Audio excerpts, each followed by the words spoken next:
दोस्तों नमस्कार। कानून की ताकत क्या होती है अगर आपको ये जानना है तो प्रेसिडेंट ट्रंप के जो नए बयान हैं उनको ध्यान से देखिए। प्रेसिडेंट ट्रंप ने अब ये कहना शुरू कर दिया है कि ईरान के साथ हमारी कोई लड़ाई नहीं चल रही।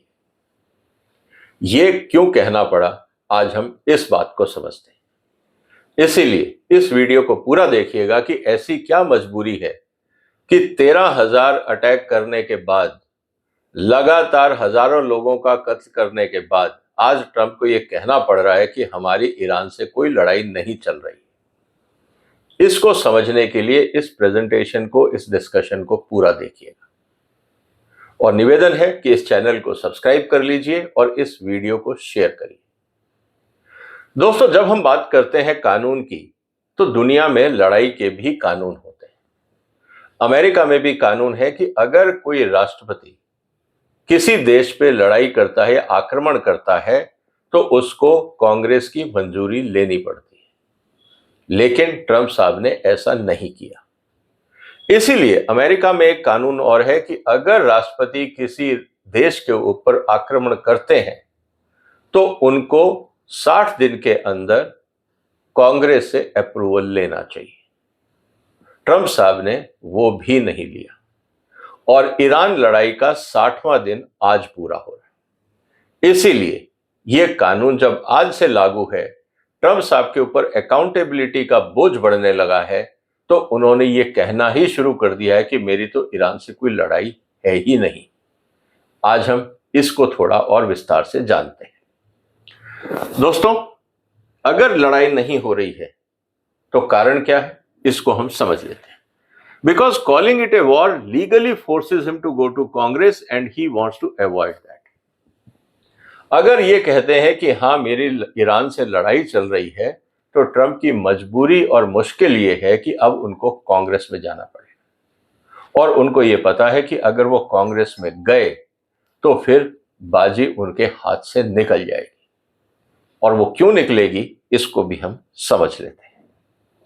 अमेरिका में एक कानून है जिसको कहा जाता है वॉर पावर्स एक्ट। ये वॉर पावर्स रेजोल्यूशन 1973 में पास हुआ था। इसके हिसाब से अगर प्रेसिडेंट कोई मिलिट्री फोर्स यूज करते हैं तो 60 दिन में उनको उस फोर्स को रोकना होगा या उस लड़ाई को खत्म करना होगा अगर वो कांग्रेस से परमिशन नहीं ली गई है। After that must get Congress approval और विड्रॉ फोर्सेस। अब ट्रंप साहब की मजबूरी यह है कि वो अपनी फोर्सेस को ईरान से हटाना भी नहीं चाहते और ये भी नहीं मानना चाहते कि लड़ाई चल रही है। तो उन्होंने बीच का रास्ता निकालने का प्रयास किया जो टेक्निकली इल्लीगल है, लेकिन राष्ट्रपति हैं तो कुछ तो कार्रवाई करेंगे। जो लड़ाई है वो 28 फरवरी को शुरू हुई और 1 मई को 60 दिन पूरे होते हैं। अब ट्रंप साहब के पास दो ही रास्ते हैं, या तो कांग्रेस जाएं और या लड़ाई को बंद करें। अगर वो कांग्रेस जाते हैं तो उनको पता है कि और ज्यादा फजीयत होगी, बहुत सारे सवाल के जवाब देने पड़ेंगे जो उनके पास नहीं है। तो उन्होंने क्या रास्ता निकाला? उन्होंने कहा कि मैं वॉर की डेफिनेशन ही बदल देता हूं। जब वॉर हो ही नहीं रहा है तो हम उसको, वॉर जब नहीं है तो कांग्रेस में जाने की जरूरत नहीं है, क्योंकि जो कानून है वो तो लड़ाई के लिए है। तो उन्होंने क्या किया? उन्होंने ये कहा कि साहब, hostilities have ended, claiming ceasefire in early April, terminating hostilities, hence no active war, hence 60 days clock will not work. जब हम आक्रमण कर ही नहीं रहे हैं, हम सीज फायर में हैं, तो 60 दिन का कानून हम पे लागू नहीं होता है। इसीलिए आप ये नहीं कह सकते कि ट्रंप को कांग्रेस में जाके परमिशन लेनी है। सीज फायर का मतलब वॉर नहीं है, ट्रंप साहब का ये कहना है। ये बात अलग है कि आप रोज धमकाते रहो, आपके जहाज वहां खड़े हैं, मिसाइलें तैनात हैं, आपने सब कुछ वहां जखीरा खड़ा कर रखा है, लेकिन सिर्फ आप बार बार हर 7 दिन बाद उस वॉर को एक्सटेंड करते जा रहे हैं। तो कुल मिला के अगर हॉस्टिलिटी नहीं है, मतलब अगर आक्रमण नहीं हो रहा है, हॉस्टिलिटी नहीं है, तो कोई लीगल कानून बनता ही नहीं है, क्योंकि वॉर तो बंद है। अब जब वॉर बंद है तो कुल मिला के स्थिति यह है कि कांग्रेस की जरूरत नहीं है। लेकिन अगर आप उस कानून की परिभाषा पढ़ें तो उसमें ये नहीं लिखा है कि ceasefire will be considered as stoppage of war. या तो वॉर है या आपने वॉर खत्म कर दी है, दो में से एक स्थिति है। सीज फायर का कॉन्सेप्ट नहीं है।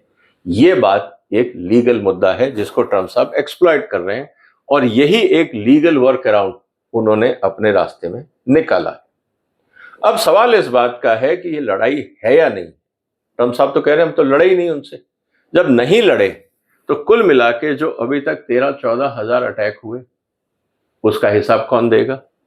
दूसरी तरफ आपने ये कहा कि $25 बिलियन के हमारे हथियार खत्म हो गए, और अरबों डॉलर के जो ग्राउंड पे रेडार्स थे, मिलिट्री बेसिस थे, वो टूट गए। वो क्यों टूटे अगर लड़ाई नहीं थी? इसका जवाब ट्रम्प साहब नहीं देना चाहते हैं। इसीलिए उनका ये कहना है कि अगर हजारों लोग मारे गए हैं मिडिल ईस्ट के अंदर, अमेरिकन के बेसिस हिट हुए हैं, मिलिट्री डिप्लॉयमेंट और ब्लॉकेड जारी है, अभी भी फौजें लगी हुई हैं, आप वहां पे नेवी ब्लॉकेड किए हुए हो, ये अगर सब कुछ हो रहा है तो क्या ये लड़ाई नहीं?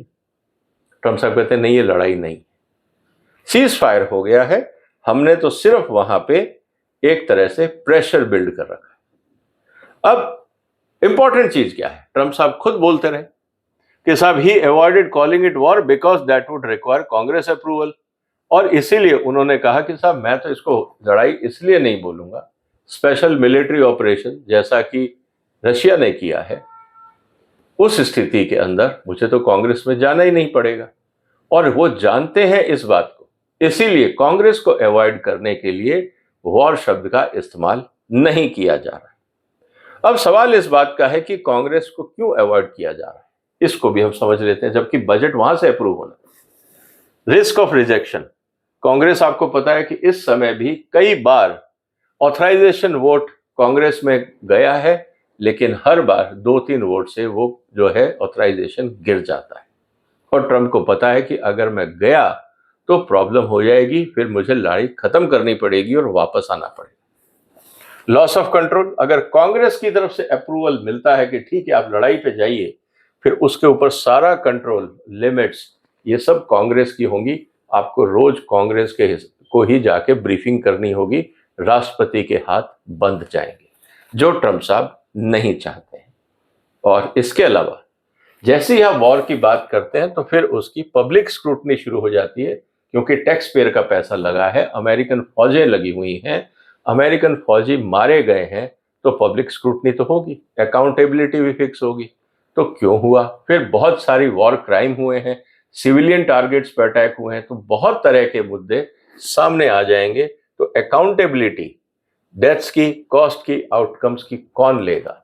तो इसीलिए ट्रम्प को पता है कि बहुत क्राइम हो चुके हैं, अगर कांग्रेस में गए और कांग्रेस ने अगर परमिशन दे भी दी तो समस्याएं बढ़ जाएंगी। इसीलिए मैं ये कह रहा हूं कि ट्रम्प साहब को पता है कि वो फंस सकते हैं, इसलिए वो जो सीज फायर है वो लगातार एक्सटेंड करते रहेंगे। अब सवाल इस बात का है कि इसके फायदे क्या है? जब अगर आप वॉर नहीं है, लड़ाई नहीं है, जब ये बोलते हैं तो इसका फायदा क्या है? बेनिफिट, नो वोट नीडेड, मतलब आप कांग्रेस को अवॉइड कर सकते हैं। नो डेडलाइन प्रेशर, अगर आप ये नहीं है कि अब आपको लड़ाई खत्म करनी है, कोई प्रेशर नहीं, आप खींचते रहिए।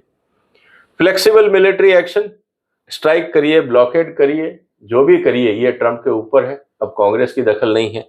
और लो पॉलिटिकल कॉस्ट, क्योंकि अब आप इसमें रिस्पॉन्सिबिलिटी आपकी है ही नहीं, कि जो भी काम हुआ है ये मिलिट्री ने किया है, हमसे तो कोई परमिशन ली ही नहीं गई है। तो ट्रम्प साहब ये कह के भी निकल सकते हैं। लेकिन लोगों का क्या कहना है? Action speaks louder than the words. आप हथियार चला रहे हो, आक्रमण कर रहे हो, फौजें जा रही हैं, आपके एयरक्राफ्ट गिर रहे हैं, आपके मिलिट्री बेसिस डिस्ट्रॉय हो गए हैं, क्या ये सब वॉर नहीं है? तो ये क्या है? तो इसीलिए अब आप कह रहे हो कि हम कंट्री पे बॉम्ब गिराएं, हमने फोर्सेस डिप्लॉय करी, मिलिट्री ऑपरेशन चल रहा है, उसके बाद भी कहते हो आप ये हमारा नहीं है।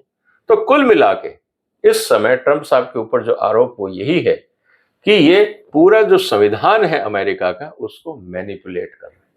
और ट्रम्प साहब की तो आदत है, पहले उन्होंने टैरिफ पे खेल खेला, अब लड़ाई को लेकर किया, फिर बीच में ग्रीनलैंड को किया, फिर बाकी मुद्दों पे किया। तो कुल मिला के ट्रम्प साहब चाहते हैं कि वो अमेरिका के राजा डिक्लेयर हो जाएं और संविधान उन पे लागू ना हो।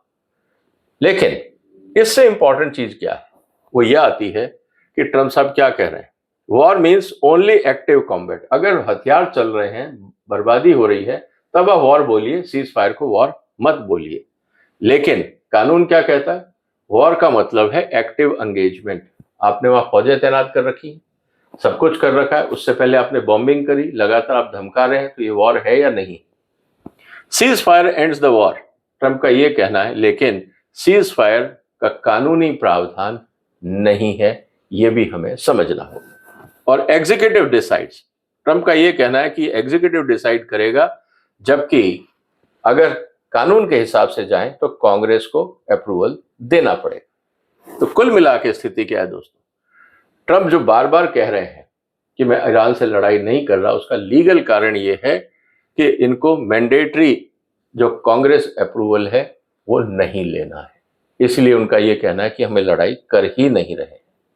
पॉलिटिकल रीजन, अगर लड़ाई कांग्रेस द्वारा अप्रूव है तो उसकी फिर स्क्रूटनी होगी, रिस्क है, कंस्ट्रेंट्स हैं, बाकी प्रावधान है, कानून के हिसाब से फिर जवाबदेही फौज की भी कांग्रेस के प्रति होती है, प्रेसिडेंट के तरफ नहीं होती है। और सबसे इंपॉर्टेंट बात जो ट्रंप साहब चाहते हैं, मनमर्जी करना, फ्लेक्सिबिलिटी।